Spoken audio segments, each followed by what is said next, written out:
Beautiful people, it's me, Pamela, on my YouTube. Cho, no, what's the T? Siyahlaziya. Let's just unpack quickly on the proceedings at High Court in Pretoria, Senzomewa trial. Akuzwaniwa laphana. There's always something flying. I'm just like, bazobalima labantu. So how it started with uBaloyi with his inganekwane uzokhuluma untendende ithombe untendende indaba endinto engazwakali iyithombe yena noGininda repeating the pictures of accused number 2 ubegqokeni kagqoka ngani is wearing a hoodie, things that are not even important, guys. Like, can you really spend an hour doing that? Almost 2 hours. uRamasipileke stood up and said Gininda is repeating himself because bese sizwile ngoSergeant Ndlovu angithi, you remember umngani kaMabasa. They in the same boat actually. They came in like that. Ukuthi accused number 2 uyena, and no accused number 2 actually did agree. Ukuthi that's me, yes. Can we not repeat ourselves? That was Ramosepile's thing. He was just like, can we just move on with this now? Like, can you just get over it and do other things now? Honestly, you can't keep on doing this now. Those pinta Taiwan, ingati ufunda incwadi. No, but you're looking at pictures. This is crazy. But that's their thing. Kumbula nomntana khona Sibanda udokotela, he's the same person ongafunda for 5 days afunde ama bank statements anga exist aphekiwe braywa bhadelon avutho. So they don't mind it. And Ubalo actually continued. He didn't even say anything wrong. He was just like, umuntu anga just done so. What must happen? Qhubeka Gininda uqala phansi ke mfana lapha. Wathi actually accused number 2 khona la ngimbona khona topless. I just find that very inappropriate. God, why are you telling us those things? And then topless akagqokile ngaphezulu and then what? How is this that nje on its own helping the case? It beats me at times. I'm like, ngicela sihlaziye le ndaba today. Njengegama le channel yethu, what's the tea? Siyahlaziya ake nje sicube senza ama pieces. It doesn't make sense, guys. You know, guys, when Gininda was continuing with the pictures, I was just like, where is the AVL report? It says, guys, nothing is happening with the AVL. We've been waiting. Oh, yeah, but guys, is it's all gwash. See, let's find AVL reports. In fact, it's not one report. It's a lot of them. Zoki Mauta Mafutuna, he's got to EPM, I know, brothers, very obviously. I mean, you keep Brigadier Bongani, Nicholas Gininda. How all of a sudden, because it suits you, EPM Gangi Cruiser, it's mine actually. So now, go ban. Agafunu ukuthi phumeleza indaba ukuthi he was taking these guys to secluded places indawo esabisa. Ngazi at some stage babeme in some factory shops ezenza steel. Uzubona ukuthi uGininda ukhohlakale kanjani. Echuba lenganza abantu eyishayo. He went on to tell us about accused number 2. Umuzi naye kuthi hayi nonuzi naye nangu lana ngiyambona sayibona ithombe zakhe but I'm just like, and but Baloyi is just wasting our time, guys, dragging with Gininda and pictures, but kuthiwa asingasichitha isikhathi ukwasho bani uJP etshela uRatha tshele thina asitshela ukuthi JP says I mustn't waste time, but you are wasting time. Funda umpetho. That's not gonna bring us anything. Ngaleso sikhathi accused number 2 is looking at Brigadier Gininda snacks like he always does anyway. Umbuka kabi, guys, like lalela la ngiyokuthola khona.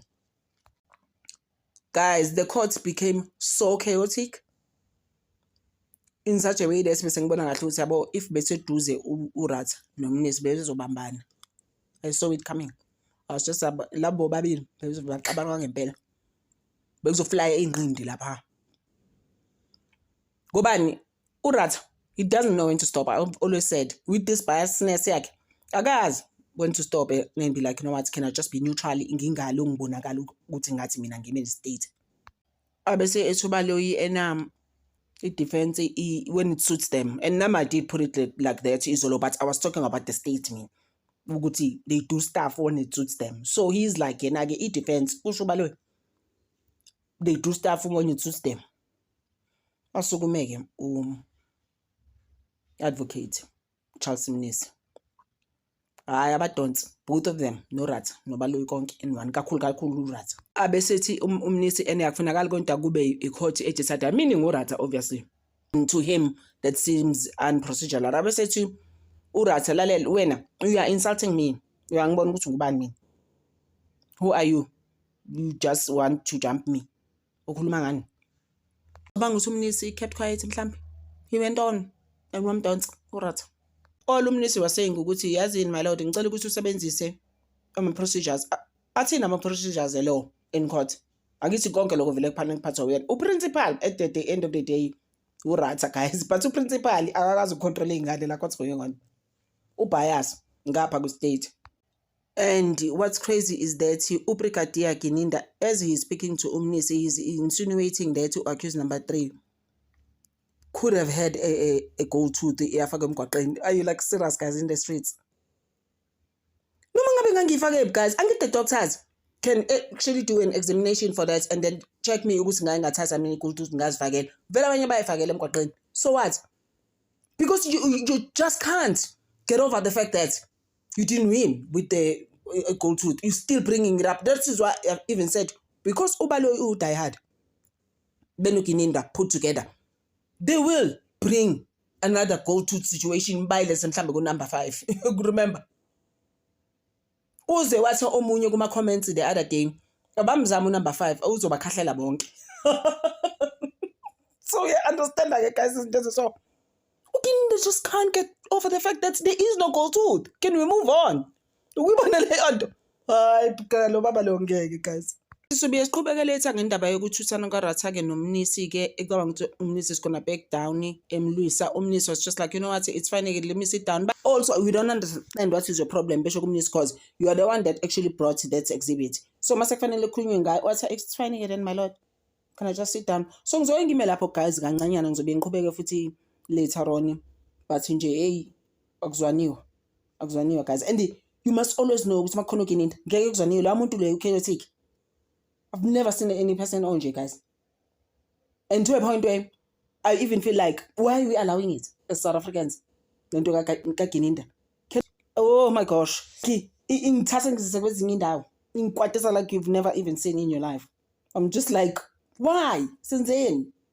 When's then magasense? Like she always says, when's then sense? It's just so frustrating, guys. Like right now, I'm just like, I can't. That's what deserve Lamanga, not as South Africans. Kapando Guti, those 5 people don't deserve these lives. Meant to be in jail for 5 years for nothing. Not necessarily for nothing, but not for seconds. Oh, guys. Abakasi, Babzibam delete. They didn't unalive the guy. They don't even know the guy. They don't even know if also does. Who Pink has told us. Pinky Vitalingam told us so many times. Uguti, these guys are not pinged next to the crime scene. Guys, when is it going to stop? Zoyingime lapho kancane guys isokhoba futhi later igekaqatshana guys kwa-2 court. Hey, I was just like, hey, tibang ningashayani, please ngincedeni. Nginthanda over guys. We're going to continue later. I appreciate you guys so much and the comments are just so positive guys. Nginthandani. Thank you.